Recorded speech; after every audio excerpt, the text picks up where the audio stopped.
Ladies and gentleman, ರಾಜ್ಯದ ಕಾಂಗ್ರೆಸ್ ಸರ್ಕಾರ ಅರ್ಧ ಅವಧಿನ ಮುಗಿಸಿದೆ. ಸಿಎಂ ಡಿಸಿಎಂ ಟೀಮ್ಗಳು ನಾನಾ ನೀನಾ ಅಂತ ಸಂಘರ್ಷಕ್ಕಿಳಿದಿರೋದು ಖಚಿತವಾಗಿದೆ. ಸಿಎಂ ಕುರ್ಚಿ ಬಿಡೋದು ಕಷ್ಟ ಅನ್ನೋದನ್ನ ಅರಿತ ಡಿಕೆ ಶಿವಕುಮಾರ್ ಅಂಡ್ ಟೀಮ್ ಹೊಸ ತಂತ್ರಕ್ಕೆ ಮುಂದಾಗಿದೆ. ಹೊಸ ಕ್ರಾಂತಿ ಮಾಡಲು ಹೊರಟಿದೆ. ಅದು ಸಿದ್ದು ಟೀಮ್ನ ಆತಂಕಕ್ಕೀಡು ಮಾಡಿದೆ. ಇದು ಮುಂದೆ ಯಾವುದಕ್ಕೆ ದಾರಿ ಮಾಡುತ್ತೆ ಎಂಬ ಆತಂಕ ಕೈ ಹೈಕಮಾಂಡ್ ನಾಯಕರನ್ನ ಚಿಂತೆಗೀಡು ಮಾಡಿದೆ. ಎಸ್ ವೀಕ್ಷಕರೇ, ನೆಲ ಜಲ ಭಾಷೆಗಾಗಿ ಪ್ರಾಮಾಣಿಕ ಪತ್ರಿಕೋದ್ಯಮ. ನೀವು ನೋಡ್ತಾ ಇದ್ದೀರಾ ಫೋಕಸ್ ಟಿವಿ. ಇದು ಫೋಕಸ್ನ ಸ್ಪೆಷಲ್ ರಿಪೋರ್ಟ್. ನಾನು ಶಿವು ರಾನರಾಪುರ.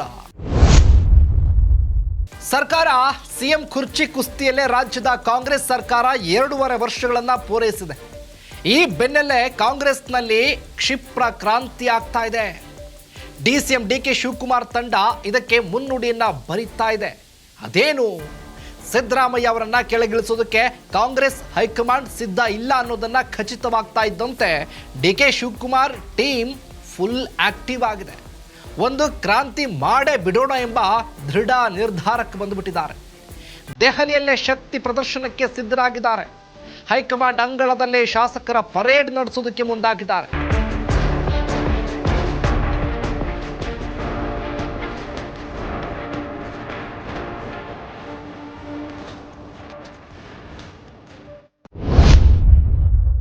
ಈಗಾಗಲೇ ಕೃಷಿ ಸಚಿವ ಚಲುವರಾಯಸ್ವಾಮಿ ನೇತೃತ್ವದಲ್ಲಿ 8 ರಿಂದ 10 ಶಾಸಕರು ದೆಹಲಿಗುರುಟಿದ್ದಾರೆ.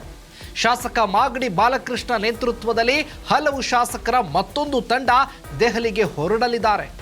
ಈ ಎರಡೂ ತಂಡಗಳು ಹೈಕಮಾಂಡ್ ಭೇಟಿಯಾದ ಬಳಿಕ ಮೂಡಿಗೆರೆ ಶಾಸಕಿ ನಯನ ಮೋಟಮ್ಮ ನೇತೃತ್ವದಲ್ಲಿ ಮಲೆನಾಡು ಮಧ್ಯ ಕರ್ನಾಟಕ ಭಾಗದ ಕೆಲ ಶಾಸಕರ ತಂಡ ಪ್ರತ್ಯೇಕವಾಗಿ ದೆಹಲಿಗೆ ಹೋಗೋದಕ್ಕೆ ಸಜ್ಜಾಗ್ತಾ ಇದ್ದಾರೆ.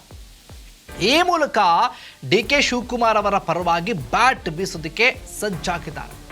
2023ರಲ್ಲಿ ಡಿಕೆ ಶಿವಕುಮಾರ್ ಅವರು ಕಾಂಗ್ರೆಸ್ ಗೆಲುವಿಗಾಗಿ ಮಾಡಿದ ತನು ಮನ ಧನ ಸೇರಿದಂತೆ ನಿರಂತರ ಪರಿಶ್ರಮವನ್ನು ಹೈಕಮಾಂಡ್ ನಾಯಕರಿಗೆ ಮನವರಿಕೆ ಮಾಡಿಕೊಡಲು ನಿರ್ಧಾರ ಮಾಡಿಬಿಟ್ಟಿದ್ದಾರೆ. ಇನ್ನು ಕೈ ಹೈಕಮಾಂಡ್ ಭೇಟಿಗೆ ಮುಂದಾಗಿರುವಂಥ ಡಿಕೆ ಬಣದ ಶಾಸಕರ ಪ್ರಮುಖ ಅಜೆಂಡಾನೇ ಒಕ್ಕಲಿಗ ಟ್ರಂಪ್ ಕಾರ್ಡ್. ಅದೇನು?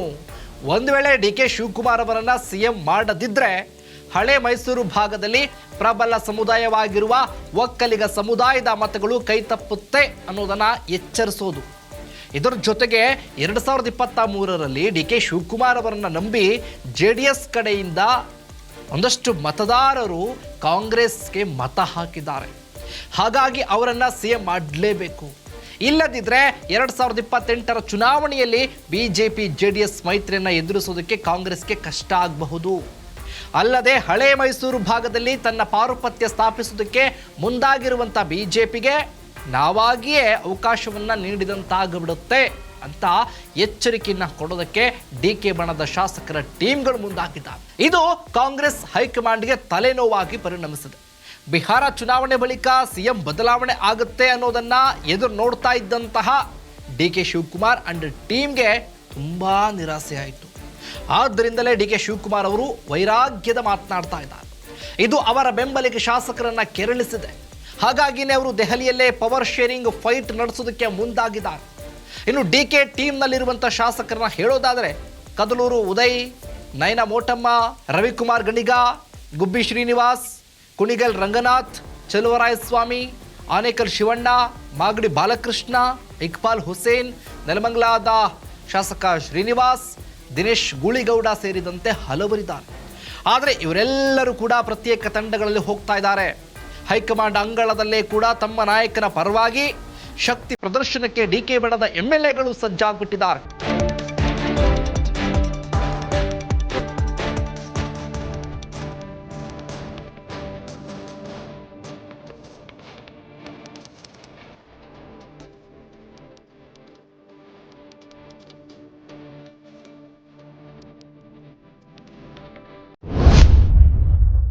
ಆದರೆ ಈಗಾಗಲೇ ಕೂಡ DCM ಡಿಕೆ ಶಿವಕುಮಾರ್ ಅವರು 4 ದಿನ ದೆಹಲಿಯಲ್ಲಿ ಇದ್ರೂ ಕೂಡ ಅವರ ಭೇಟಿಗೆ ಅವಕಾಶವನ್ನೇ ನೀಡದೆ ಯುರೋಪ್ ಪ್ರವಾಸಕ್ಕೆ ಹೋಗಿರುವಂತಹ ರಾಹುಲ್ ಗಾಂಧಿ ಡಿಕೆ ಬೆಂಬಲಿಗರನ್ನ ಶಾಸಕರನ್ನ ಭೇಟಿಗೆ ಅವಕಾಶ ಕೊಡ್ತಾರಾ?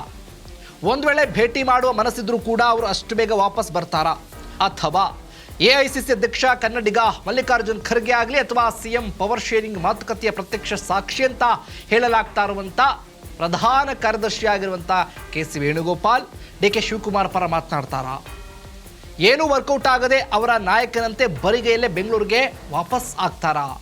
ಅಥವಾ ಹೈಕಮಾಂಡ್ ವಿರುದ್ಧವೇ ಡಿ.ಕೆ. ಅಂಡ್ ಟೀಮ್ ಸೆಟೆದು ನಿಲ್ಲುತ್ತಾ?